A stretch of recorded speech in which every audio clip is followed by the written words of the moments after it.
Hi മക്കളെ, welcome to another episode of എജ്യൂമസ്റ്റ്. ഇന്ന് നമ്മൾ ഡിസ്കസ് ചെയ്യുന്നത് ക്ലാസ് 6 ബേസിക് സയൻസ് ചാപ്റ്റർ 7 ആണ്. ദ വേൾഡ് ഓഫ് ചേഞ്ചസ്, മാറ്റങ്ങളുടെ ലോകം. ഒരു പൂപ്പയിൽ നിന്ന് ബട്ടർഫ്ലൈ ഉണ്ടാകുന്നതാണ് ആദ്യം കാണിച്ചിരിക്കുന്ന പിക്ചർ അല്ലേ. രണ്ടാമത് നമുക്ക് താഴെയുള്ള പിക്ചർ എന്താണ്? ഒരു മുട്ടയിൽ നിന്ന് ഒരു കോഴിക്കുഞ്ഞ് പുറത്തേക്ക് വിരിഞ്ഞിറങ്ങുന്ന ഒരു പിക്ചറാണ്. Was it such an egg that turn to me? ഇത്രയുള്ളൊരു മുട്ടയിൽ നിന്നാണോ ഞാൻ ഉണ്ടായത്, അല്ലെങ്കിൽ ഇങ്ങനത്തെ ഒരു മുട്ടയാണോ ഞാനായി രൂപമാറ്റം സംഭവിച്ചതെന്നാണ് ഈ കുഞ്ഞി കോഴി ചോദിക്കുന്നത്. Didn't you notice the picture? What a cute chick. Do you know how this chick came out? അപ്പം നമുക്ക് സംശയമാകുമോ അല്ലെ, ഈ മുട്ടയിൽ നിന്ന് എങ്ങനെയാണ് ഒരു കോഴിക്കുഞ്ഞ് വരുന്നത് എന്നുള്ളത് അല്ലേ. ഇതെങ്ങനെയാണെന്ന് നിങ്ങൾക്ക് അറിയാവോ? Wasn't it hatch from an egg? അപ്പോൾ ഈ മുട്ട വിരിഞ്ഞിട്ടല്ലേ കോഴി ഉണ്ടാകുന്നത്. For an egg to hatch and become a chick many changes must have occurred within the egg. അപ്പോൾ ഒരു മുട്ടയിൽ നിന്നൊരു കോഴിക്കുഞ്ഞ് ഉണ്ടാകണമെങ്കിൽ ആ മുട്ടയിൽ ഒരുപാട് മാറ്റങ്ങൾ ഉണ്ടാവണം. Observe the picture given below. What changes do you notice in each pair? അപ്പോൾ ഓരോ താഴെ നമുക്ക് 3 പിക്ചർ തന്നിട്ടുണ്ട്. ഈ പിക്ചറിൽ എന്തെല്ലാം മാറ്റങ്ങളാണ് സംഭവിച്ചിരിക്കുന്നത് നോക്കുക. ആദ്യത്തെ പിക്ചർ ജാഗ്രിയാണ്, ശർക്കരയാണ്. ആ ശർക്കരയെ നമ്മൾ പൊടിച്ചിട്ടുണ്ട് അല്ലേ, ശർക്കര പൊടി. ബീൻ സീഡ്, ഒരു പയറിൻ്റെ വിത്താണത്. ആ പയർ വിത്ത് എന്താ ചെയ്തിരിക്കുന്നത്? മുളച്ചിട്ടുണ്ട് അല്ലേ, വേരും അതുപോലെ ഷൂട്ടൊക്കെ വന്നിട്ടുണ്ട്. അപ്പോൾ ഇത് ജെർമിനേഷൻ ആണ് അല്ലേ. സീഡ് ജെർമിനേറ്റ് ചെയ്തു, മുള വന്നു. ക്ലൗഡിന് എന്താ സംഭവിച്ചിരിക്കുന്നത്? മഴയായി അല്ലേ, ആ മേഘങ്ങൾ മഴയായി പെയ്തു. Observe your surroundings and find more example for similar changes. Write them in your science diary. ഇതുപോലെ മറ്റുള്ള ചേഞ്ചുകൾ എന്തെല്ലാമാണ് നമ്മൾ നിത്യജീവിതത്തിൽ കാണുന്നത് എന്നുള്ളത് നമുക്കൊന്ന് എഴുതി നോക്കാം. മാംഗോ റൈപ്പൻസ്, മാംഗോ പഴുക്കുന്നത്. പപ്പായ ബനാന റൈപ്പൻസ്, അപ്പോൾ പഴവും പപ്പായയൊക്കെ പഴുക്കുന്നത്. അപ്പോൾ എല്ലാ ഫ്രൂട്ട്സും പഴുക്കുന്നത് അല്ലേ, നമുക്ക് എഴുതാം. അതുപോലെ എല്ലാ വെജിറ്റബിൾസും പാകമാകുന്നത്. Flower turning into fruit, ഒരു പൂവ് കായായി മാറുന്നത്. Leaves changing colour and drying, ഒരു ഇല അതിൻ്റെ നിറം മാറി കരിഞ്ഞ് ഉണങ്ങി കരിയുന്നത്. മിൽക്ക് ടേൺ ടു കേർഡ്, പാല് തൈരാകുന്നത്. അയൺ ഗെറ്റിംഗ് റസ്റ്റഡ്, ഇരുമ്പ് തുരുമ്പ് പിടിക്കുന്നത്. Coconut water turning thicker inside, തേങ്ങ വെള്ളം തേങ്ങയുടെ ഉള്ളിൽ തന്നെ ഇരുന്നിട്ട് കട്ടയായിട്ട് നമുക്ക് പൊങ്ങ് എന്ന് പറഞ്ഞിട്ടുള്ള ഒരു സാധനം അതിൽ നിന്ന് മുളച്ച് വരും അല്ലേ. തേങ്ങ കുറേ നാൾ നമ്മൾ എടുക്കാതിരുന്നാൽ പൊങ്ങ് വരും. അതെ. Observe some handicrafts made from wax and paper. Aren't you interested in making such handicrafts? Let's do it. Materials required: coloured clay, colour paper, chart paper, bead, scissors, sketch pen. അപ്പം നമുക്ക് കുറച്ച് ഹാൻഡിക്രാഫ്റ്റുകൾ ഉണ്ടാക്കാം, കുറച്ച് ക്രാഫ്റ്റ് വർക്ക് ചെയ്യാം.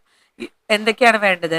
Using the materials provided, try to make the object shown the picture, display them in the class. ഇനി നമ്മളോട് പറഞ്ഞിരിക്കുന്നത് പിക്ചറിൽ കാണിച്ചിരിക്കുന്ന പോലത്തെ വസ്തുക്കൾ ഉണ്ടാക്കാൻ വേണ്ടിയിട്ടാണ്.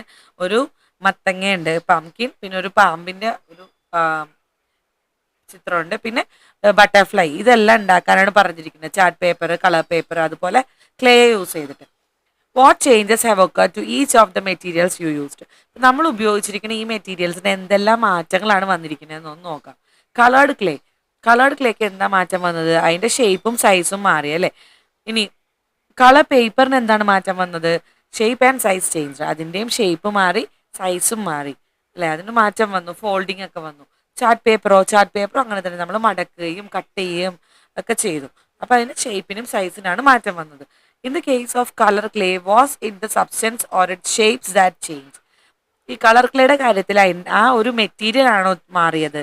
ക്ലേക്ക് എന്തെങ്കിലും മാറ്റം സംഭവിച്ചോ? ഇല്ല, ക്ലേക്ക് മാറ്റവും സംഭവിച്ചിട്ടില്ല, അതിൻ്റെ കളറിന് മാറ്റവും സംഭവിച്ചിട്ടില്ല. പക്ഷേ അതിൻ്റെ ഷേപ്പിനാണ് മാറ്റം സംഭവിച്ചത് അല്ലേ. അതിൻ്റെ ഷേപ്പ് മാറി, രൂപം മാറ്റം സംഭവിച്ചു. What change occurs when handicrafts were made using chart paper and colour paper?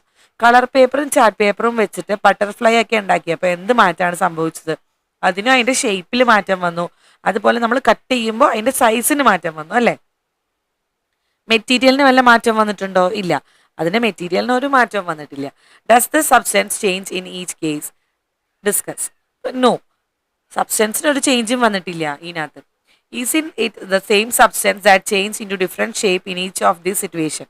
അപ്പോൾ ഈ ഒരേപോലത്തെ സാധനം തന്നെയല്ലേ, പേപ്പർ തന്നെ രൂപം ഒന്ന് മാറിയത് മാത്രമേ ഉള്ളൂ. അതുപോലെ ക്ലേക്ക് ഒന്ന് ഷേപ്പ് മാറിയത് മാത്രമേ ഉള്ളൂ. ബാക്കി സബ്സ്റ്റൻസ് ഒക്കെ സെയിം ആണ്. Change in shape. Examine the picture given below. What change happens to the object in each situation. ഇനി ഓരോ സിറ്റുവേഷനിലും എന്തെല്ലാം ചേഞ്ചുകളാണ് ഈ വസ്തുക്കൾക്ക് വന്നിട്ടുള്ളതെന്ന് നോക്കാം. ആദ്യത്തെ പിക്ചർ വാട്ടർമെലൻ കട്ട് ചെയ്തു അല്ലെ, അപ്പൊ ഷേപ്പ് മാറി. ഒരു മരക്കഷ്ണമുണ്ട്, ലോഗാണ്. ലോഗിന് നമ്മൾ എന്ത് ചെയ്തു, ചെയറിന്റെ ഷേപ്പ് ആക്കി മാറ്റി. ഒരു ബോട്ടിലുണ്ട്, ആ ബോട്ടിൽ പൊട്ടിപ്പോയി, അപ്പൊ അതിന്റെ ഷേപ്പ് മാറി. അതുപോലെ ഒരു പൈപ്പ്, PVC പൈപ്പ് ഉണ്ട്, പൈപ്പിന് നമ്മൾ എന്ത് ചെയ്തു, ഒന്ന് ചൂടാക്കിയിട്ട് അത് തമ്മിൽ ജോയിൻ ചെയ്യാണ് ചെയ്തത്. അപ്പൊ അതിന്റെ ഷേപ്പിനാണ് മാറ്റം വന്നിരിക്കുന്നത് അല്ലെ. All the changes shown the picture similar, discuss. അപ്പൊ ഈ ചേഞ്ചുകളെല്ലാം ഒരുപോലത്തെയാണോ? All the pictures show physical change. Size and shape are change, not the substance. സൈസും ഷേപ്പും ആണ് മാറിയത്, സബ്സ്റ്റൻസ് മാറിയിട്ടില്ല. Change of state. Haven't you learn the changes in the state of water in the previous classes? Try to write them. ഇനി നമ്മൾ ഇതിന് മുന്നത്തെ ക്ലാസ്സുകളിൽ പഠിച്ചിട്ടുണ്ട് വെള്ളത്തിന്റെ കാര്യം അല്ലെ. വെള്ളം ചൂടാക്കുമ്പോൾ എന്തായി മാറും? വാട്ടർ വേപ്പറായി മാറും. വെള്ളം തണുപ്പിക്കുമ്പോൾ എന്തായി മാറും? ഐസായി മാറും. ഇപ്പം നമ്മൾ മുന്നത്തെ ക്ലാസ്സിൽ പഠിച്ചിട്ടുണ്ട്. അപ്പൊ ഇതൊന്ന് എഴുതാനാണ് പറഞ്ഞിട്ടുള്ളത്. Write the situation where nature and other living organisms make use of the change in the state of water. ഇപ്പൊ വെള്ളത്തിന്റെ ഈ ഒരു അവസ്ഥാ മാറ്റത്തില് ഗരം, വാതകം, ദ്രാവകം എന്നിങ്ങനെ മൂന്നായിട്ട് മാറുന്ന ആ അവസ്ഥയിൽ ഏതൊക്കെ ആനിമൽസ്, ഏതൊക്കെ പ്ലാന്റ്സ് അല്ലെങ്കിൽ പ്രകൃതി എങ്ങനെയാണ് ഇത് യൂട്ടിലൈസ് ചെയ്യുന്നതെന്നാണ് നോക്കാൻ പറഞ്ഞിട്ടുള്ളത്. Formation of rain. ഇപ്പൊ പ്രകൃതി എങ്ങനെയാണ് ആദ്യമായിട്ട് അതിന് യൂട്ടിലൈസ് ചെയ്യുന്നത്? റെയിൻ, മഴ ഉണ്ടാക്കും അല്ലെ. ട്രാൻസ്പിറേഷൻ ഇൻ പ്ലാന്റ്സിലുള്ള transpiration. Next sweat in human and animals. ആനിമൽസിലും ഹ്യൂമൻസിലും സ്വെറ്റ് ഉണ്ടാകും, വേർപ്പുണ്ടാകും. Formation of dew and frost. ഫ്രോസ്റ്റും ഡ്യൂവും ഉണ്ടാകും. മഞ്ഞും അതുപോലെ മഞ്ഞുതുള്ളികളും ഉണ്ടാകും.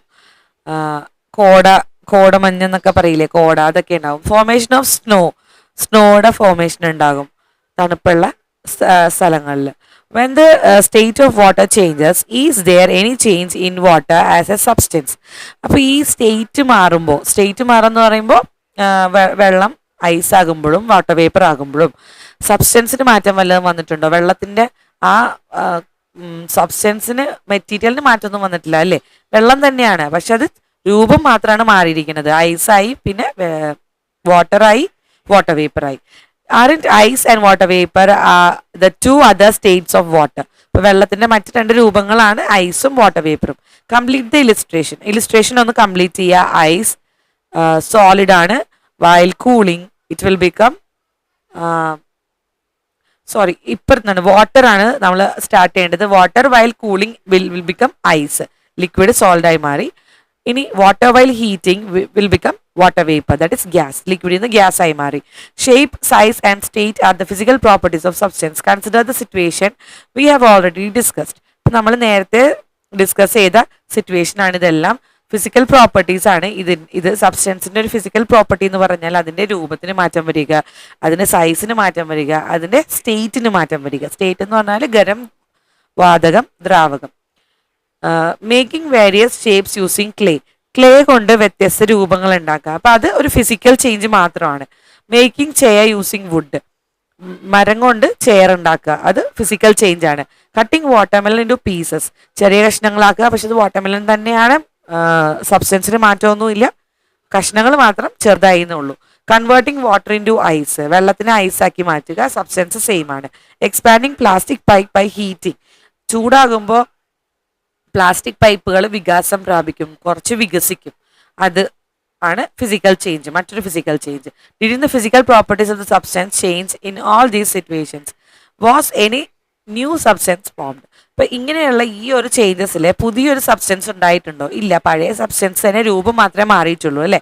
ചിലപ്പോൾ സൈസ് മാറും, ചിലപ്പോൾ ഷേപ്പ് മാറും, ചിലപ്പോൾ രൂപം മാറും. Let's enquire more situations where physical properties change without any change in substance. അപ്പൊ ഇനിയും കുറച്ച് സിറ്റുവേഷൻസ് കണ്ടുപിടിക്കാനാണ് പറഞ്ഞിട്ടുള്ളത്. വെൻ വാക്സ് മെൽറ്റ്സ്, ഇനി മെഴുകുരുകുമ്പോൾ എന്ത് സംഭവിക്കുമെന്ന് നോക്കാം. Candle is a solid, isn't it? Candle solid ആണ്, മെഴുകുതിരി അല്ലെ. But a candle cut a candle into small pieces. അപ്പോൾ ഈ ക്യാൻഡിലിനെ നമ്മൾ ചെറിയ കഷ്ണങ്ങളാക്കി മുറിക്കുക. Now what changes are occurred to wax? വാക്സിന് എന്ത് ചേഞ്ച് ആണ് വന്നിരിക്കുന്നത്? മെഴുകു ഉരുകി കഴിഞ്ഞപ്പോൾ എന്താണ് സംഭവിച്ചത്? Is in the wax still in the same state? Wax പോലെ തന്നെയല്ലേ ഇരിക്കുന്നത്? ആണ്. Take a small piece of wax in a spoon and heat it. ഒരു ചെറിയ കഷ്ണം വാക്സ് എടുക്കുക, മെഴുക് എടുക്കുക, എന്നിട്ട് അത് ചൂടാക്കുക. What change has occurred to the state of wax? Allow the molten wax to cool for a while. അപ്പൊ ഈ മെഴുക് ഉരുകി മോൾട്ടൺ വാക്സ് ആകും, ഉരുകിയ മെഴുകാകും. അത് കുറച്ച് സമയം നമ്മൾ തണുപ്പത്ത് വെച്ച് കഴിഞ്ഞാൽ, തണുക്കാൻ വെച്ച് കഴിഞ്ഞാൽ അത് വീണ്ടും എന്താകും? കട്ടിയുള്ള സോളിഡ് വാക്സ് ആയി മാറും. Now what change has occurred in its state? അപ്പൊ എന്ത് ചേഞ്ചാ വന്നത്? അത് വീണ്ടും സോളിഡ് വാക്സ് ആയി മാറി. Aren't the solid wax and the molten wax the same substance? അപ്പൊ ഇത് രണ്ടും ഒരേ സബ്സ്റ്റൻസ് തന്നെയല്ലേ? ചേഞ്ച് ഒന്നും വന്നിട്ടില്ലല്ലോ. Did the change in wax result in the formation of a new substance? അപ്പൊ ഇങ്ങനെ ചൂടാക്കിയത് കൊണ്ട് ഒരു പുതിയ സബ്സ്റ്റൻസ് വല്ലതും ഉണ്ടായോ? പുതിയ വസ്തുക്കൾ എന്തെങ്കിലും ഉണ്ടായോ? ഒന്നും ഉണ്ടായിട്ടില്ല. പഴയ വാക്സ് തന്നെയാണത്, മെഴുക് തന്നെയാണത്. Did it become a new substance on cooling? തണുപ്പിച്ച് കഴിഞ്ഞപ്പോൾ അത് പുതിയ വസ്തുക്കൾ വല്ലതും ഉണ്ടായോ? ഇല്ല, അത് മെഴുക് തന്നെയാണ്. Tabulate your answer. Cutting wax into piece. അപ്പൊ ഫിസിക്കൽ ചേഞ്ച് ആണ്, ഷേപ്പും സൈസും മാത്രമാണ് മാറിയത്, സോളിഡ് ആണ്. ഹീറ്റിംഗ് വാക്സ്, ഷേപ്പ് മാറി, അത് ലിക്വിഡായി മാറി. കൂളിംഗ് മോൾട്ടൺ വാക്സ്, ആ ഉരുകിയ മെഴുകിനെ ഒന്നുകൂടി എന്ത് ചെയ്തു? തണുപ്പിച്ചപ്പോൾ എന്തായി? വീണ്ടും അത് സോൾഡായി മാറി. Heat the wax in the spoon for a longer time. കുറച്ചധികം നേരം എന്ത് ചെയ്യണം? ഈ മെഴുകിനെ ഉരുക്കുക. Do you see the wax there now? കുറച്ചധികം നേരം ഓവർ ഹീറ്റ് ചെയ്ത് കഴിഞ്ഞാൽ മെഴുക് എന്ത് ചെയ്യും? ആവിയായി പോകും, വേപ്പറായി മാറും. Where did the wax go? Wax അപ്പൊ എവിടെ പോയി? Discuss and write down the change of the state of wax on heating. അപ്പോൾ ചൂടാക്കി കഴിയുമ്പോൾ വാക്സിന് എന്ത് പറ്റും എന്നാണ് ചോദിച്ചത്. അത് വേപ്പർ സ്റ്റേറ്റ് ആയി മാറും, ഗ്യാസ് ആയി മാറും, വേപ്പർ ആയിട്ട് മാറും. Wax when heated for a long time will change into vapour. Let's do another experiment to observe the change of state of wax on heating. ഇനി അടുത്തൊരു എക്സ്പെരിമെന്റ് ചെയ്യാം. Materials required: wax, boiling tube, test tube holder, cotton lamp. Take a piece of wax in a boiling tube and heat it using the lamp as shown in the picture. The mouth of the boiling tube should be closed with cotton. What change happens to the wax in this experiment? ഇപ്പോൾ നമ്മളൊരു experiment ചെയ്യാണ്. ഒരു test ട്യൂബിൽ wax എടുക്കുക, മെഴുകെടുക്കുക, എന്നിട്ട് നമ്മൾ ഉരുക്കുക, തീയുടെ മേലെ വെച്ച് ഉരുക്കുക. ഈ മെഴുകെടുത്തിരിക്കുന്ന ടെസ്റ്റ് ട്യൂബിന്റെ വായിൽ, അതായത് ആ വായവട്ടത്തിൽ കോട്ടൺ വെക്കുക, പഞ്ഞി വെച്ചിട്ട് അടയ്ക്കുക. ഇനി കുറച്ച് സമയം തിളപ്പിച്ച് കഴിഞ്ഞ് നല്ല ഹീറ്റ് ആക്കുക. നല്ല ഹീറ്റ് ആയി കഴിയുമ്പോൾ മോൾട്ടൺ വാക്സിനെ വീണ്ടും ഹീറ്റ് ആക്കുക. ഹീറ്റ് ആക്കി കഴിയുമ്പോൾ എന്ത് സംഭവിക്കും എന്ന് നോക്കാം. കുറച്ച് സമയം കഴിഞ്ഞിട്ട് നമ്മൾ എന്ത് ചെയ്യണം? ഇത് തണുപ്പിക്കാൻ വെക്കണം. കുറച്ച് കഴിഞ്ഞിട്ട് ഈ പഞ്ഞിയിൽ നമ്മൾ നോക്കുക. പഞ്ഞിയിൽ നോക്കി കഴിയുമ്പോഴത്തേക്കും വാക്സിൻ്റെ ചെറിയ ചെറിയ തുള്ളികൾ അവിടെ ഉണ്ടാകും. അപ്പം അത് എന്താണ് ഇത് സൂചിപ്പിക്കുന്നത്? വാക്സ് ബോയിലിംഗ് ടെസ്റ്റ് ട്യൂബിൻ്റെ തണുപ്പിച്ച് കഴിയുമ്പോഴത്തേക്കും വേപ്പറായി. ഈ വേപ്പർ എന്ത് ചെയ്തു? ആ തണുത്ത് കഴിഞ്ഞപ്പോൾ വീണ്ടും വാക്സായി ലിക്വിഡ് സ്റ്റേറ്റിലേക്ക് വന്നുകൊണ്ടിരിക്കുന്നതാണ്. കുറേ തണുത്ത് കഴിയുമ്പോൾ അത് വീണ്ടും സോളിഡായി മാറും. In the experiment you conducted, was the state of wax before heating? Solid ആയിരുന്നു. വാട്ട് ചേഞ്ച് occurred in its state when heated? ലിക്വിഡായി മാറി. To which state did it change on heating further? പിന്നെയും ചൂടാക്കിയപ്പോൾ ഏത് സ്റ്റേറ്റിലേക്ക് മാറി? ഗ്യാസ് ആയിട്ട് മാറി, അതായത് വേപ്പറായിട്ട് മാറി. To which state did the vaporise wax change on cooling? Cool ചെയ്തപ്പോഴത്തേക്കും വീണ്ടും അതെന്തായി മാറി? ലിക്വിഡായി മാറി. Did the wax turn into a new substance when its state change? അപ്പം ഇങ്ങനെ നമ്മൾ ചേഞ്ച് ചെയ്തപ്പോൾ വാക്സിൻ്റെ വസ്തുവിന് എന്തെങ്കിലും മാറ്റം ഉണ്ടായോ? ഒന്നും ഉണ്ടായിട്ടില്ല അല്ലെ. വാക്സ് ആയിട്ട് തന്നെ ഇരുന്നു, മെഴുകായിട്ട് തന്നെ ഇരുന്നു.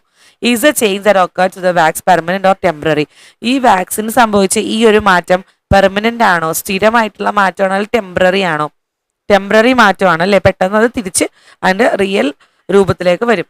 Observe the illustration of the change that occurred to wax. Fill in the missing parts fill ചെയ്യാൻ പറഞ്ഞിട്ടുണ്ട്. ഫസ്റ്റ് ബ്ലോക്ക് ഓഫ് വാക്സ്, അത് ഹീറ്റ് ചെയ്തു. അപ്പോൾ അത് മെൽറ്റ് ഇൻറ്റു ലിക്വിഡ് സ്റ്റേറ്റ് ആയി. ഹീറ്റ് ഒന്നുകൂടി ചെയ്തു, അപ്പോൾ molten wax into vapour state ആയി. അതിനെ കൂൾ ഡൗൺ ചെയ്തു, അപ്പോൾ ഹീറ്റ് അത് പുറത്തേക്ക് വിടും, റിലീസ് ചെയ്യണ സമയത്ത് അത് വേപ്പറായിട്ട് മാറും. വീണ്ടും വേപ്പറിനെ എന്ത് ചെയ്യും? വേപ്പർ ലിക്വിഡ് സ്റ്റേറ്റിലാണ്. ഇതിനെ വീണ്ടും കൂള് ചെയ്യും, തണുപ്പിക്കുമ്പോൾ വീണ്ടും ഹീറ്റിനെ പുറത്തേക്ക് വിടും. അപ്പോൾ അതെന്തായി മാറും? അത് കഴിഞ്ഞിട്ട് അത് സോളിഡായി മാറും. Discuss the changes that occur when wax receives heat energy. Record them in your science diary. Similarly, illustrate the change of state of ice when heat is received and released. Record it in your science diary. അപ്പോൾ ഇതേപോലെ തന്നെ നമ്മൾ ഐസിന്റെ കാര്യം എഴുതാൻ പറഞ്ഞിട്ടുണ്ട്. Block of വാക്സിന് പകരം ice എടുക്കുക, ഐസിനെ heat ചെയ്യുക, അപ്പോൾ റിസീവ്സ് ഹീറ്റ് എഴുതുക അവിടെ, ഇൻറ്റു ലിക്വിഡ് സ്റ്റേറ്റ് എന്ന് എഴുതുക, പിന്നെ വീണ്ടും ഹീറ്റിംഗ് എഴുതുക, റിസീവ്സ് ഹീറ്റ് എന്ന് എഴുതുക, ഇപ്പുറത്ത് എന്താ എഴുതണം, വാട്ടർ എന്ന് എഴുതുക, വാട്ടറിൻ്റെ അവിടെ നിന്ന് താഴേക്ക് നമ്മൾ കൂൾ ഡൗൺ ചെയ്യുക, റിലീസസ് ഹീറ്റ് എനർജി എന്ന് എഴുതുക, വാക്സിന് പകരം അവിടെ എന്താ എഴുതേണ്ടത്, വാട്ടർ വേപ്പർ വാട്ടറായി മാറി എന്ന് എഴുതുക, water vapour changes into water liquid state എന്ന് എഴുതുക, വീണ്ടും കൂളിംഗ് റിലീസസ് ഹീറ്റ് എനർജി എന്ന് എഴുതുക. അപ്പോൾ ഇങ്ങനെ നമ്മൾ ഐസിൻ്റെ എഴുതാൻ പറഞ്ഞിട്ടുണ്ട്. Is a change that occurs in ice temporary or permanent. ഇപ്പോൾ ടെമ്പററി ആണോ പെർമനൻ്റ് ആണോ ഐസിലുള്ള ഈ ചേഞ്ച്? ഐസിലുള്ള ചേഞ്ച് ടെമ്പററി ആണ് അല്ലേ. വീണ്ടും നമുക്ക് വേണമെങ്കിൽ ഈ 3 സ്റ്റേറ്റിലൂടെയും കടന്നു പോകാൻ സാധിക്കും. Haven't you notice that ghee, coconut oil etcetera that we use at home get solidified. അപ്പം നമ്മൾ ശ്രദ്ധിച്ചിട്ടുണ്ടോ, നമ്മൾ യൂസ് ചെയ്യുന്ന കോക്കനട്ട് ഓയിൽ, അതായത് വെളിച്ചെണ്ണയും നെയ്യും ഒക്കെ ഉരുകിയിട്ട് എന്താവാറുണ്ട്, കട്ടയാകാറുണ്ട് അല്ലെ. തണുപ്പ് കാലം വരുമ്പോഴത്തേക്കും വെളിച്ചെണ്ണയും നെയ്യും കട്ടയായിട്ടിരിക്കാറുണ്ടോ അല്ലേ? ഇത് in which season do these solidifies? ഇങ്ങനെ കട്ടയാകുന്നത് ഏത് സീസണിലാണ്? വിന്റർ സീസണിലാണ്, തണുപ്പുള്ള സമയങ്ങളിലാണ് ഇതിങ്ങനെ കട്ടയായി മാറുന്നത്. Are these changes temporary or permanent? ഈ ചേഞ്ചുകളൊക്കെ പെർമനന്റ് ആണോ ടെമ്പററി ആണോ? ഇതൊക്കെ ടെമ്പററി ചേഞ്ചസ് ആണ്, പെർമനന്റ് അല്ല. നമുക്ക് ചൂടാക്കി കഴിഞ്ഞാൽ വീണ്ടും എണ്ണ ലിക്വിഡായിട്ട് മാറും. Do this changes result the formation of a new substance? ഇതൊക്കെ പുതിയൊരു സബ്സ്റ്റൻസിന്റെ റിസൾട്ട് ചെയ്യാറുണ്ടോ? ഇല്ല. അപ്പോൾ അതിന് ആൻസർ ഞാൻ എഴുതിയിട്ടുണ്ട്. During winter season ghee and coconut oil solidifies, these are temporary changes, no new substance are formed എന്ന് എഴുതിയിട്ടുണ്ട്. So far we have discussed the change in the physical properties of substance like size, shape and state. Such changes are physical changes. No new substances are formed through physical change. Find examples for these and list them. Present them in the class. അപ്പോൾ ഇനി വേറെയും ഇതുപോലുള്ള വസ്തുക്കൾ substance ഉണ്ടോ എന്ന് കണ്ടുപിടിക്കുക. എന്നിട്ട് അത് എഴുതാനാണ് പറഞ്ഞിട്ടുള്ളത്. What is physical change? Physical change എന്താണെന്ന് ചോദിച്ചിട്ടുള്ളത് ഒരു ക്വസ്റ്റ്യൻ ഇമ്പോർട്ടൻ്റ് ആണ്, അതൊന്ന് പഠിക്കുക, നന്നായിട്ട് പഠിക്കുക. Changes in the physical property of substance such as size, shape and state are called physical change. Expanding, melting, breaking and tearing are physical changes. No new substances are formed due to this physical change. In some physical changes, energy is neither absorbed nor released. അപ്പോൾ സാധാരണ നമ്മൾ expand ചെയ്യുക, അതായത് വികസിപ്പിക്കുക. Pipe നമ്മൾ heat ചെയ്തിട്ട് വികസിച്ചില്ലേ, അതുപോലെ melt ചെയ്യുക, ഐസ് മെൽറ്റായില്ലേ, ബ്രേക്കിംഗ് പൊട്ടിക്കുക, തല്ലി പൊട്ടിക്കുക, ടിയറിങ് കീറുക, ഇങ്ങനെയുള്ള ചേഞ്ചുകളൊക്കെ ഫിസിക്കൽ ചേഞ്ചുകളാണ്. ഇതിനകത്ത് പുതിയ സബ്സ്റ്റൻസ് ഉണ്ടാകുന്നില്ല. സം ഫിസിക്കൽ ചേഞ്ചുകളിൽ എനർജി ക്രിയേറ്റും ചെയ്യില്ല, റിലീസും ചെയ്യുന്നില്ല, വലിച്ചെടുക്കുന്നുമില്ല, പുറത്തേക്ക് വിടുന്നുമില്ല. Physical changes in daily life. Daily ലൈഫിലുള്ള ഫിസിക്കൽ ചേഞ്ചസ് എന്തൊക്കെയാണെന്ന് നോക്കാം. What do we do with broken and unusable plastic items at home? പ്ലാസ്റ്റിക് സാധനങ്ങൾ നമ്മുടെ വീട്ടിൽ കേട് വന്നു കഴിഞ്ഞാൽ നമ്മൾ എന്ത് ചെയ്യും? Make decorative items. നമ്മൾ എന്ത് ചെയ്യണം? അത് യൂസ് ചെയ്ത് ഡെക്കറേറ്റീവ് ഐറ്റംസ് ഉണ്ടാക്കണം. ഗിവിംഗ് ദം ടു ഹരിതകർമ്മസേനയ്ക്ക് കൊടുക്കണം, അല്ലെങ്കിൽ റീസൈക്കിൾ ചെയ്യണം. Can these items be recycled? Can any products be made by utilising changes in physical change? അപ്പം നമുക്ക് ഇത് വെച്ചിട്ട് റീസൈക്കിൾ ചെയ്യാൻ സാധിക്കുമോ? എന്തെങ്കിലും ഫിസിക്കൽ ചേഞ്ചിൽ മാറ്റം വരുത്തി കഴിഞ്ഞാൽ, ഫിസിക്കൽ പ്രോപ്പർട്ടീസിൽ മാറ്റം വരുത്തി കഴിഞ്ഞാൽ നമുക്കിത് യൂട്ടിലൈസ് ചെയ്യാൻ സാധിക്കും, ഇതുകൊണ്ട് വേറെ വസ്തുക്കൾ ഉണ്ടാക്കാൻ സാധിക്കുമോ എന്നൊക്കെയാണ് ചോദിച്ചിരിക്കുന്നത്.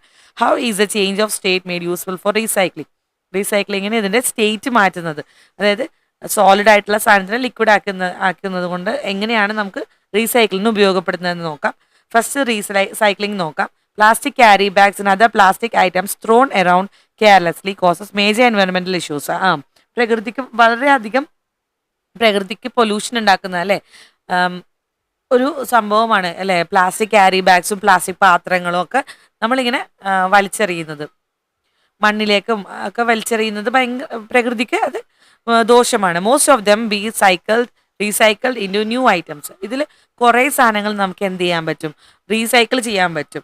Metals like iron, brass, aluminium can also be recycled in this way.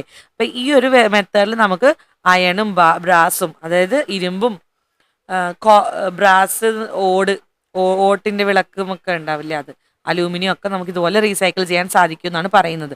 അപ്പോൾ ഈ പ്ലാസ്റ്റിക്കിൻ്റെ കാര്യം ഞാൻ പറഞ്ഞല്ലോ. പ്ലാസ്റ്റിക് ലേസിൻ്റെ പാക്കറ്റുകളും കളക്ട് ചെയ്തിട്ട് ബാംഗ്ലൂരിലുള്ള ഒരു സ്റ്റാർട്ടപ്പ് നടത്തുന്നൊരു ഓൺട്രപ്രണറാണ്. പേര് ഞാൻ മറന്നുപോയി. അവർ ഈ പ്ലാസ്റ്റിക് വേസ്റ്റ് എന്ന് പറഞ്ഞാൽ എല്ലാത്തരം പ്ലാസ്റ്റിക് വേസ്റ്റും എടുക്കില്ല. അവർ ലേസിൻ്റെ കവറുകൾ മാത്രമാണ് എടുക്കുന്നത്. ലേസിൻ്റെ കവർ മാത്രം എടുത്തിട്ട് അവർ ഗ്ലാസ്സുകൾ ഉണ്ടാക്കുന്നു. അതായത് ഗൂഗിൾസ് മീൻസ് കണ്ണടകൾ. പല ടൈപ്പ് കണ്ണടകൾ ഉണ്ടാക്കി അവർ വിൽക്കുന്നുണ്ട്. Reuse. Haven't you seen many items that are no longer useful being used for other purpose? This is reuse. You can also make use of such an unusable materials in various ways like this. Look at the example given in the picture. ഇനിയും നമുക്ക് reuse ചെയ്യാൻ പറ്റും. വീണ്ടും വീണ്ടും use ചെയ്യുക. അതാണ് reuse എന്ന് പറയുന്നത്. അപ്പോൾ ഈ സാധനങ്ങളൊക്കെ നോക്കൂ. ടയറിന് നമുക്ക് ഇതുപോലെ ചെയ്യാൻ പറ്റും. ടയർ വെച്ചിട്ട് നമുക്ക് ചെയർ ഉണ്ടാക്കാൻ പറ്റും കേട്ടോ. സ്റ്റൂൾ ഉണ്ടാക്കാൻ പറ്റും. 2 ടയറുകൾ ഇട്ടിട്ട് അതിൻ്റെ മേലെ പഞ്ഞി നിറക്കുക, കോട്ടൺ നിറച്ച് ഒരു കുഷേനും മേലെ വെച്ചിട്ട് ഇതെല്ലാം ഒട്ടിച്ച് അല്ലെങ്കിൽ തയ്ക്കുകയോ ഒട്ടിക്കുകയോ ചെയ്യാം. ഒട്ടിച്ച് കഴിഞ്ഞിട്ട് നമുക്ക് അതിൻ്റെ മേലെ കുഷനിട്ട് കവറിട്ട് സ്റ്റൂളുകളാക്കി മാറ്റാൻ സാധിക്കും. ഇതുപോലെ പ്ലാന്റ് ട്രേ ആക്കാൻ പറ്റും. Let's protect nature. When plastic burns, poisonous gases harmful to living organisms are produced. Reusing and recycling plastic instead of throwing it away or burning it is an act of nature conservation. അപ്പോൾ പ്രകൃതി സംരക്ഷണത്തിൻ്റെ ഒരു ഭാഗമായിട്ടാണ് നമ്മൾ ഇതിനെ കാണുന്നത്. കത്തിക്കാൻ പാടില്ല. പ്ലാസ്റ്റിക്കുകൾ കത്തിക്കാനോ അല്ലെങ്കിൽ പുറത്ത് കൊണ്ടുപോയി ചവറ്റുകൊട്ടയിലിടാനോ ഒന്നും പാടില്ല. നമ്മൾ പ്ലാസ്റ്റിക്കുകൾ സെപ്പറേറ്റ് ആയിട്ട് കളക്ട് ചെയ്ത് വെക്കുക. എന്നിട്ട് ഈ പ്ലാസ്റ്റിക് ഒന്നെങ്കിൽ ഹരിതകർമ്മസേനയ്ക്ക് കൊടുക്കുക, അല്ലെങ്കിൽ ഇതുപോലെയുള്ള റീയൂസബിൾ ആയിട്ടുള്ള മെറ്റീരിയൽസ് ഉണ്ടാക്കാനായിട്ടുള്ള ആൾക്കാർക്ക് കൊടുക്കുക. Protect nature by proper utilisation of physical ചേഞ്ചിൻ്റെ യൂട്ടിലൈസേഷൻ നന്നായിട്ട് നടത്തുക. We have discuss the physical changes of wax, water, plastic etcetera. Find more example of physical changes being used in life situations. Write them in your science diary. അപ്പോൾ science ഡയറിയിൽ എഴുതാൻ വേണ്ടിയാണ്. സിറ്റുവേഷനും physical ചേഞ്ചസും ഉണ്ട്. Grinding rice, അരി അരക്കുക. അപ്പോൾ size decrease ആകും, powder ആകും. Condensation of steam into water, steam വെള്ളമാക്കി മാറ്റുന്നത്. Evaporation of water from wet clothes, നനഞ്ഞ തുണികളിൽ നിന്നും വെള്ളം ഇവോപ്പറേറ്റ് ചെയ്ത് പോകുന്നു. Breaking a piece of chalk പീസുകളാക്കുന്നത്. Cutting vegetables or fruits. Inflating or deflating balloon. Mixing sand and salt, polishing metal to make it shine, grinding spices into powder, hammering gold or silver into thin sheet. ഇതെല്ലാം physical changes ആണ്. Complete the table and present it in the class. അപ്പോൾ table complete ആക്കാണ്ട് ക്ലാസ്സിൽ present ചെയ്യുക. Are all the changes happening around us physical changes? അപ്പോൾ നമ്മുടെ ചുറ്റും സംഭവിക്കുന്ന എല്ലാ ചേഞ്ചുകളും ഫിസിക്കൽ ചേഞ്ചുകളാണോ എന്നാണ് ചോദിച്ചിട്ടുള്ളത്. നമുക്ക് കെമിക്കൽ ചേഞ്ച് മറ്റൊരു വീഡിയോയിൽ പറയാം. ഇപ്പോൾ ഫിസിക്കൽ ചേഞ്ച് മാത്രമാണ് ഞാൻ ചെയ്തിട്ടുള്ളത്. വീഡിയോ സബ്സ്ക്രൈബ് ചെയ്യുക. വീഡിയോ ഇഷ്ടമായെന്ന് വിശ്വസിക്കുന്നു. ചാനൽ സബ്സ്ക്രൈബ് ചെയ്യുക, ലൈക്ക് ചെയ്യുക, ഷെയർ ചെയ്യുക.